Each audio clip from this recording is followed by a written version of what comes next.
negeri ini tanpa produktivitas. Untuk itu, saya menggunakan kerangka berpikir out of the box.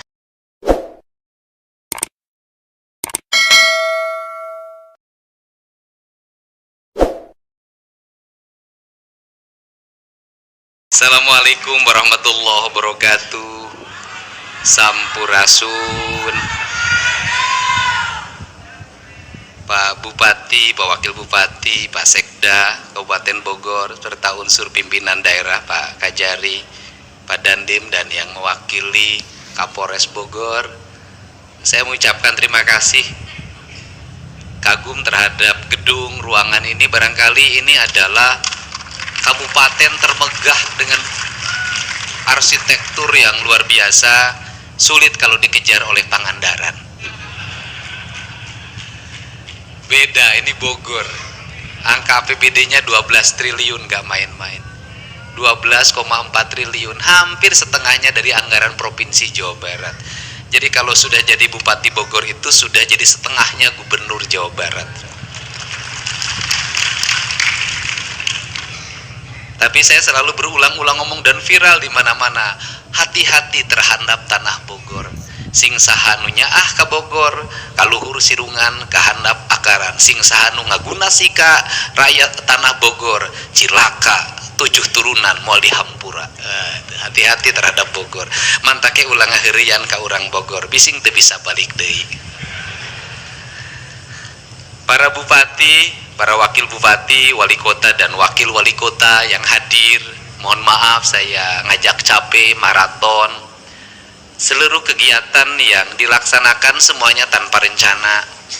Menteri bisa pagi telepon, WA, Kang diskusi setengah jam, bis itu kita ketemu yuk. Oh iya, ketemu sore aja di Bogor sekalian. Nyaris protokoler sudah hampir nggak ada. Kita bekerja sudah tanpa buku panduan keprotokolan Provinsi Jawa Barat, tetapi kita bekerja berdasarkan intuisi apa yang mesti kita lakukan dan apa yang mesti kita benahi, karena itu tugas berat bagi kita dipilih jadi pemimpin. Hadir di sini mungkin para camat, para pejabat eselon 2, para kepala sekolah ada hadir. Yang lihat saya itu agak marahnya, kenapa studi tour nggak boleh? Kenapa kenaikan kelas nggak boleh? Kenapa itu nggak boleh? Ini nggak boleh. Semua saya lakukan, saya ingin mengembalikan pendidikan ke asasnya, yaitu mewujudkan manusia Indonesia seutuhnya itu. Apa sih sebenarnya yang ada dalam mimpi saya? Dalam mimpi saya tuh saya ingin anak Jawa Barat yang miskin-miskin itu hidupnya bisa sukses. Saya ingin anak-anak Jawa Barat yang kaya-kaya itu juga bisa meningkatkan kualitas kekayaannya orang tuanya. Bukan yang orang tuanya pengusaha, begitu jatuh pada anaknya perusahaannya bangkrut. Saya ingin anak Jawa Barat itu tingkat kesehatannya meningkat. Saya ingin anak Jawa Barat itu tingkat kecerdasannya meningkat. Saya ingin anak Jawa Barat itu kembali ke asas Pancawaluya, yaitu cager, bager, bener, pinter, singer. Ini nggak bisa lewat pendekatan kepemimpinan normatif. Pak Ketua DPRD, saya mohon maaf ya, nanti pulang nggak dikasih ongkos lagi, berat. Walaupun DPRD nggak punya untuk ongkosinnya. Ya, apa sih sebenarnya? Nggak bisa Indonesia, Jawa Barat dipimpin dengan pola kepemimpinan normatif. Pola kepemimpinan normatif itu adalah berbasis administrasi. Berbasis administrasi itu pasti standarnya adalah RKA dan DPA. Kalau semuanya pakai RKA dan DPA, maka pegawai negeri atau ASN, para pejabat hanya akan selesai di WTP. Kalau hanya akan selesai di WTP, maka apa? Negeri ini tanpa produktivitas. Untuk itu, saya menggunakan kerangka berpikir out of the box. Apa yang ada, yang terjadi, fenomena apa yang terjadi, maka saya harus menjawab seluruh tantangan itu. Karena harus menjawab seluruh tantangan itu, maka saya harus bekerja, harus memimpin dengan intuisi. Karena memimpin dengan intuisi, tubuh saya sudah sejak kecil terlatih memiliki intuisi yang baik. Kenapa terlatih memiliki intuisi yang baik karena saya diajarin ibu saya dengan dua prinsip.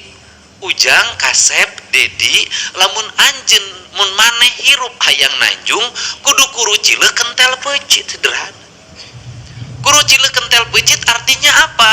Kamu matanya jangan terlalu lama tidurnya, perutnya jangan terlalu terisi oleh makanan terlalu penuh. Semuanya harus memiliki ditata dan diriksa. Maka harus mulai dari tata diri, tata rasa. Nah, seperti ini harus dibangun, Pak. Nah, pendidikan kita nggak ngajarin itu sekarang. Hubungan guru dengan murid itu menjadi hubungan yang sangat normatif. Karena kita mencoba mengadopsi kerangka berpikir pendidikan barat. Pendidikan barat, hubungan guru dan muridnya, negaranya kokoh. Guru dan muridnya diatur dalam piranti profesionalisme. Tapi gaji gurunya cukup. Gak ada honorer. Gak ada K3. Apalagi usum hujan. Mau K3. K3 itu artinya halodo. Gak ada sekolahnya yang roboh. Ruang kelasnya tertata. Sekolah adalah sebuah kesadaran. Kemudian negara hadir menjamin kantinnya, menjamin makan siangnya, menjamin perjalanannya. Undang-undangnya berlaku. Anak-anak pakai undang-undang pelindungan anak. Undang-undang pelindungan anak dimasukkan hak dan kewajiban anak dan hak dan kewajiban orang tua. Di Amerika anaknya nggak boleh anak pakai motor, nggak boleh. Di Inggris nggak boleh. Nggak boleh di Inggris, di Jepang anak beli rokok, beli minuman nggak boleh. Nggak boleh di negara mereka. Ketika sudah masuk jam di rumah, itu jam maghrib, mereka keluar rumah nggak boleh. Aparat negaranya hadir, orang tuanya taat, negara memberikan denda pada yang pelanggaran. Semua orang taat hukum. Indonesia mau dibangun pada hubungan formal seperti itu nggak bisa. Profesionalisme belum hadir, kesejahteraan guru masih rendah. Gurunya banyak honorer, kemudian banyak K3, belum tentu juga dia fokus pada profesionalisme. Orang tuanya apatis pada anaknya, negara tidak hadir. Jangankan menyelesaikan hal yang besar, ngurusin yang di bawah umur nggak punya SIM aja naik motor nggak beres. Anak-anak di Indonesia merokok, minumannya bukan lagi yang berstandar seperti minuman yang biasa digunakan oleh orang yang punya duit. Ciu. Gimana? Minumnya ciu, oplosan. Minumnya apa lagi? Komik. Ini problem. Ini nggak bisa dilakukan pendekatan formal dengan cara berpikir pemimpin yang formal. Ini pemimpinnya harus luar biasa. Kenapa? Karena rakyatnya luar biasa. Kenakalannya luar biasa. Guru menghadapi dilema. Dilemanya bagaimana? Dilema seorang guru. Galak takut dikriminalisasi. Baik diledek. Bener nak. Kritik juga, saya kritik guru, kritik orang tua juga.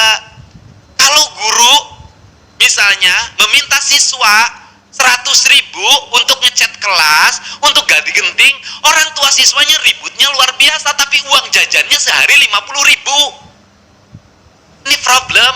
Kalau beli baju sekolah 200.000 mahal, 150.000 sepatu mahal, tapi beli baju bebas 500.000 nggak mahal. Ini orang tua kita keadaannya. Kalau beli rokok nggak mahal, beli telur mahal. Ini kan akut nih keadaan. Karena ini keadaan akut, maka tindakan-tindakannya harus out of the box. Maka saya memulai dari mana? Dari pertumbuhan ekonomi.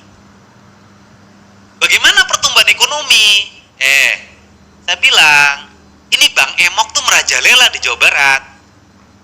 Bank keliling tuh merajalela. Di antaranya suka digunakan pinjam untuk kebutuhan sekolah. Karena dari itu saya harus mengambil tindakan. Hal-hal yang memberatkan siswa, yang tidak mampu, yang menimbulkan utang baru, yang menimbulkan pinjaman baru, harus saya hentikan. Di antaranya apa? Studi banding harus saya hentikan. Kenapa? Judulnya studi itu belajar, banding itu memperbandingkan. Artinya apa? Dia melakukan pengkajian setiap peristiwa, setiap masalah, satu masalah diperbandingkan dengan yang lainnya. Anak-anak pergi ke Borobudur nggak ngerti riwayat dan sejarah Borobudur, lebih cenderung rekreasi. Ya, ini problem. Maksud saya, guru atau siapapun belajar tentang akademik, dia tahu metodologi ilmiah. Gak boleh keilmiahan dihianati oleh kalimat-kalimat yang membodohi dirinya, membodohi muridnya, dan menurunkan derajat gurunya. Saya nggak mau guru di Jawa Barat dicaci maki, diomongin jadi bahan perbincangan orang tua. Saya nggak mau. Mereka derajatnya harus tinggi, digugu dan ditiru. Kelasnya kelas altar, cara berpikirnya harus merdeka. Sebenarnya ini yang saya inginkan.